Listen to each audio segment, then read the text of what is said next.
Hello. ताऊ राम राम। राम राम भाई। अरे ताऊ रकड़ा गयो भाई उरे छोरा है न मेरे मत चंदन दूंगा के चंदन का सौदा है हमने तो कुछ समझ मारा। हम तो नहीं बताओ सांप आ जाए न्यू हाँ न्यू बत, लपटा रही है बताओ जिद्दा तो मत नटू इसने ये बेरा कौन के करेगा के ना करेगा भाई।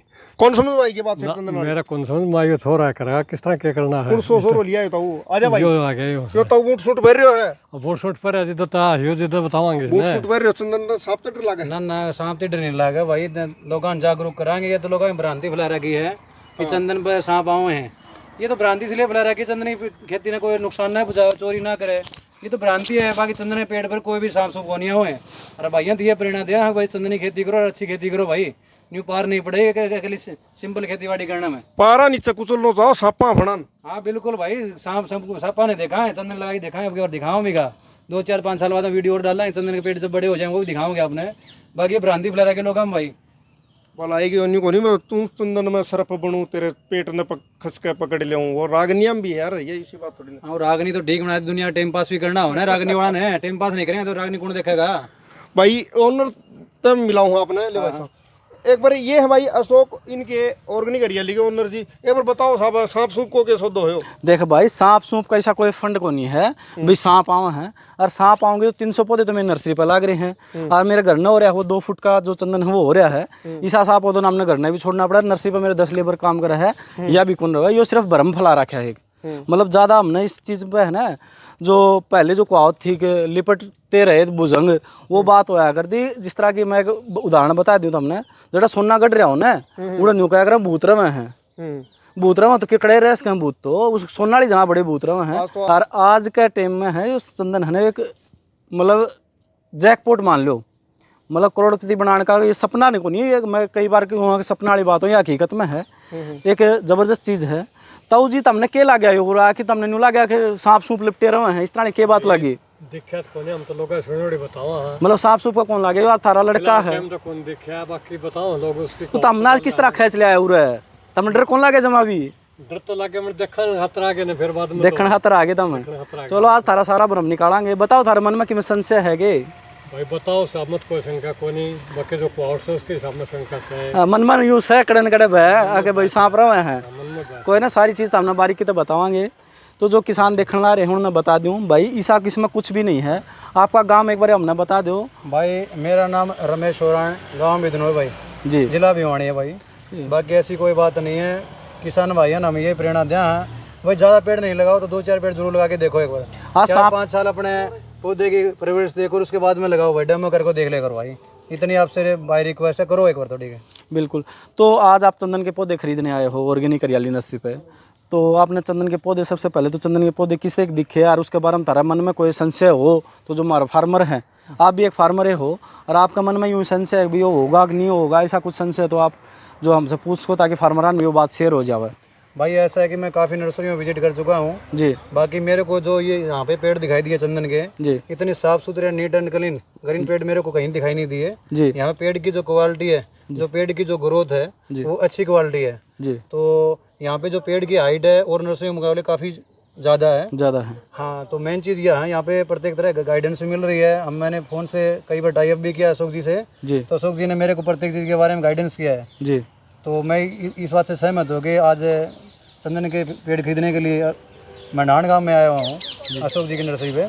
तो मन में कड़ा घरवाला का या और का बहम भी है कि इस बात को भी चंदन लगाओ कि नहीं लगावा कि बनेगा कि नहीं बनेगा क्योंकि बहुत से किसान हैं जो फ्रेशर किसान हैं यानी कि जो खेती बाड़ी परंपरागत करते आने लग रहे हैं उनका मन में कड़न कड़े यूँ रहा कि अपना होगा को नहीं होगा इस पर सांप आओगे ऐसा भी अपना भी घर तक कोई सा अपने बड़े बुजुर्ग हमने तो सुनना मिला। अशोक जी आपकी बात बिल्कुल राइट है। ऐसे किसान हैं काफ़ी हैं जो करना चाह रहे हैं बाकी उसको पड़ोसी है गांव के इंसान है कोई और है वो कर देते हैं कि भाई अपने फसलवाड़ी है गेहूँ जो मनता है सरसों मनती है गुमार मनती है ये खेती कर ले ज़्यादा 19-20 हरकत करने की जरूरत नहीं। तो जो करना चाह रहे उसको करना नहीं देते हैं। बिल्कुल। बाकी मैं तो ये कहूँगा कि थोड़ा चेंजमेंट करके देखो ज़्यादा नहीं तो 10 पेड़ लगा के देख लो एक बार नॉर्मली अपने मन की भ्रांति मिटा लो किसी भी विश्वास मत करो। जी जी मगर खुद अपने आंखों से देख लो कानों से सुन लो वो बात सच्ची होती है। 10 पेड़ लगा के देख लो एक बार। जी जी मैं तो ये कहता हूँ बाकी घर वालों ने भी कहा था कि चंदन की खेती अपने यहाँ इस एरिया में नहीं होती है। बाकी मैंने काफ़ी रिसर्च किया है यूट्यूब पे भी गूगल पे भी और काफ़ी नर्सरी में मैंने विजिट भी की है। 2 4 जगह मैंने क्लास भी अटेंड की है। जी तो अपना एरिया जो है इस चंदन के इन्वायरमेंट के लायक है, तो चंदनी खेती कर सकते हैं। बाकी आज के टाइम में सरकार ने भी इसको परमिशन दे रखी है, तो आराम से आप चंदनी खेती कर सकते हो। देख, कुछ एक किसान हैं वो ये सोचते हैं कि हमारा फिर लेगा कौन, बिकेगा कौन, वो भी किसानों के मन में संशय रहता है। तो बिकने का भी मैं बता दूं, ज़्यादा इसमें दिक्कत वाली बात नहीं है। केवल जो फॉरेस्ट का डीएफ होता है, डिस्ट्रिक्ट फॉरेस्ट ऑफिसर, उससे हम परमिशन लेके इसको है ना आराम से हम बेच सकते हैं। सिर्फ ट्रांसपोर्टिंग परमिशन है, उस चीज़ की हमें लेनी होती है। बाकी कोई दिक्कत वाली बात इसमें होती नहीं है। 12 से 15 साल में आसानी से ग्रो हो जाता है। इनकम के बारे में हाँ, एक बात मैं बीच में आपको कहना भूल गया था। एक बात मेरे में ये आती है कि जो चंदन का पौधा है, ये चंदन का पौधा लगने के कितने टाइम में बाद में तैयार हो जाता है, और साथ ही साथ में किसानों को ये रहता है कि इसमें जो चीज़ बननी चाहिए वो हमारे यहाँ पे बनेगी नहीं बनेगी। और एक महत्वपूर्ण बात ये रहती है कि हम राय उनसे लेते हैं जिनको इनके बारे में च का भी नहीं पता या चंदन का च भी नहीं पता, और हम उनसे पूछते हैं जिनको कुछ भी नहीं पता, और उसके कारण ही हम डीमोटिवेट हो जाते हैं। और आपको खेती करनी है किसी भी चीज़ की, किसी भी फील्ड में, तो आप राय उनसे लो जो उसकी खेती करते आ रहे हैं या उनको जानकारी है। या आपने देखा होगा, हम अपने घर वालों से पूछते हैं, घर वालों से ज़्यादा तो मैं मानता हूँ कि आपको पता है, आपने सेमिनार अटेंड किए हैं, वीडियो देखी हैं, कहीं कहीं से बात की है। तो जब आप अपने पिताजी से या अपनी माताजी से पूछोगे तो वो यही कहेंगे कि ये अपने इधर नहीं होता, क्योंकि उनको उन फील्ड के बारे में पता नहीं होता। टेक्नोलॉजी की क्या बदलाव ले रही है, फसलें क्या चेंज ले रहे हैं, वो वही आपको धान, चना, गेहूँ, ज्वार, बाजरा, इसके बारे में आपको अच्छी राय दे सकते हैं। लेकिन जो मोटे अनाज के बारे में बताते हैं, लेकिन जो समय के अनुसार जो बदलाव है उसके बारे में वो अपडेट नहीं हो पाते। इसकी वजह से वो हमारे पाँव को पीछे खींचने में थोड़ा सा उनका काम रहता है, क्योंकि उनकी नॉलेज न होने की वजह से। तो जो किसान है, मैं तो ये कहता हूँ, जहाँ से राय ले वो कहाँ से राय ले, वो आप भी बताएं, जो फार्मर है वो राय कहाँ से ले, किस चीज़ के बारे में खेती करना चाहते हैं। प्रेजेंट टाइम में मेन साइट अपने जैसे गूगल है जी, या अपने एग्रीकल्चर की जो भी साइट है उस पर जाके आप पहले सर्च करिए।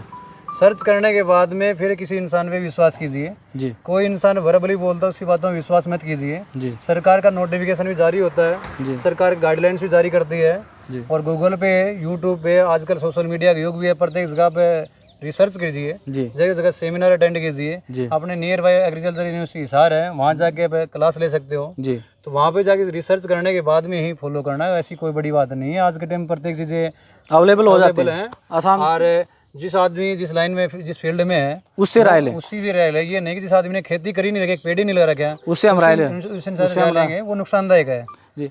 हाँ, ज़्यादातर मैं फिर बता दूं, ज़्यादातर जो दिक्कत आ रही है वो यही आ रही है कि हम राय उन्हीं से लेते हैं जिनको उसके बारे में कुछ नहीं पता। अगर हम राय उस पर्सन से लें जिसको उसके बारे में किया हो या उसने एक्सपीरियंस कुछ ले रखा हो, तो वो हमें अच्छे से गाइड करेगा और बताएगा इसमें बेनिफिट है या नुकसान है।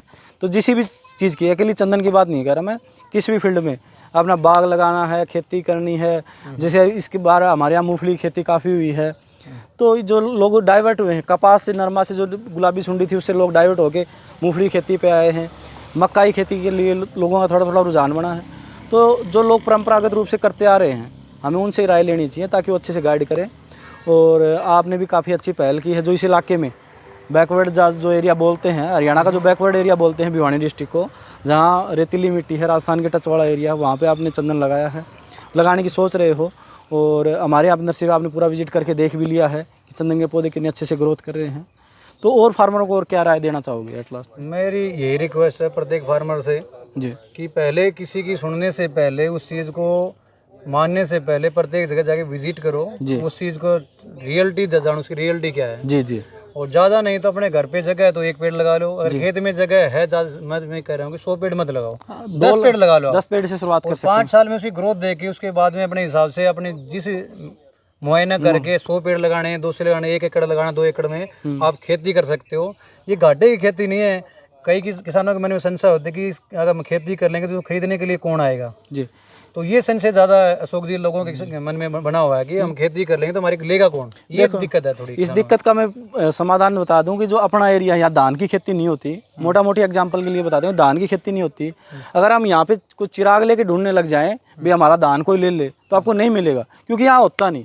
जिस चीज़ पे जो चीज़ होती है वहाँ उसके लेने वाले अपने आप से पैदा हो जाते हैं, या जो अपना पुराना जैसे नॉर्मल लकड़ी जो खरीदते हैं वही ठेकेदार कल चंदन लेने लग जाएंगे, वो अपना संपर्क आगे कर लेंगे, तो लेने वाली दिक्कत नहीं होगी। जो चीज़ होगी उसकी बिक्री तो 100% है। हो सकता है आपका थोड़ा बहुत रेट में ऊपर नीचे हो सकता है, कहीं आपको अगर 20,000 रुपये केजी बिक रहा है तो यहाँ क्या पता आपको 19,000 रुपये केजी ले ले, वो हो सकता है, लेकिन बिके बसर नहीं रहने वाली चीज़ है। और ये तो सोना है, आधी रात का गहना, आप जिसको जब मर्जी है वो बेच सकते हो।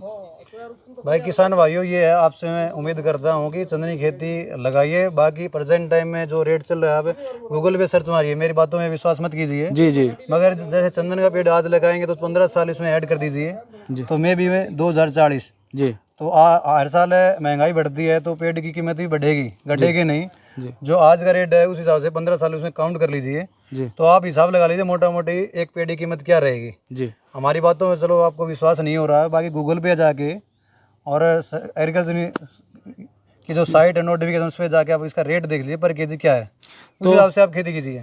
तो खेती कर सकते हैं। अगर आपको जानकारी चाहिए या पौधे लगे हुए देखने तो आप ऑर्गेनिक हरियाली नर्सरी, गांव मंडान, तहसील तोशाम, जिला Bhiwani, Haryana, main bus stand पे नर्सरी, यहाँ पे आके देख सकते हैं। 300 जो पौधे उसकी प्लांटेशन हो रखी है और यहाँ पे सभी वैरायटी के आपको फल, फूल और औषधीय पौधे आपको बल्क में काफ़ी मात्रा में वो मिलेंगे। तो ज़्यादा से वीडियो को शेयर कीजिए और हमसे जुड़ने के लिए आप हमारे जो व्हाट्सएप पे जो आप जैसे हाय हेलो लिखोगे तो लिंक आएगा, लिंक पे क्लिक करके हमारे ग्रुप से वो जुड़ सकते हैं। लोकेशन आपको मिल जाएगी, हमारी वेबसाइट का लिंक मिल जाएगा, टोटल जानकारी है वो वहाँ पे आपको मिल जाएगी। ज़्यादा से ज़्यादा इस वीडियो को शेयर कीजिए। धन्यवाद।